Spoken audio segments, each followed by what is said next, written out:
আমার মা মেলা দিন থেকে আসা আছে, নিতে আসছে তাই কেন। আমার শাশুড়ি তো আসা আছে প্রায় 10 থেকে 12 দিন হয়ে গেল, তাই না তুলি? তো সেই জন্য আমার শ্বশুর আব্বা এসেছে আজকে আমার শাশুড়িকে নিয়ে যাওয়ার জন্য। সে আসলে একা মানুষ থাকে আর তার রান্না বান্নার অনেক সমস্যা হয়, সেজন্য আজকে নিতে আসেছে। আর এই যে তুলি তার বাপ আসার জন্য এই পিঠাগুলা বানাচ্ছে। এই পিঠাগুলো আমাদের এইদিকে বলা হয় সাতপুতি অথবা কাচি ঠোকানা, তাই না তুলি? হ্যাঁ। আর এই যে আমার শ্বশুর আব্বা রান্নাঘরে বসে আছে, মেয়ে পিঠা বানাচ্ছে আর আমার শ্বশুর বসে থেকে দেখছে, তাই না? আমি যেটি থাকবো আমার বাপ এসে আমার কাছে কাছে থাকে। আর একটা জিনিস দেখেন, তুলির মুখ আর তুলির আব্বার মুখ দেখতে কিন্তু একই রকম, সেম, তাই না?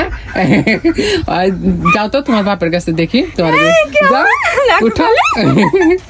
দেখো দুজনের মুখ কিন্তু সেম, এই দেখো খালি খালি আব্বার মুখের দাড়ি আছে, তোমার মুখের দাড়ি নাই,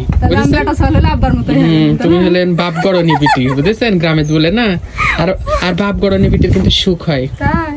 ওই জন্য আমার এত অসুখ হয়, এত অসুখ। এই পাগলা, এত সুখ, অসুখ সুখের কারণে তো অসুখে বাসা বেঁধে গেছে।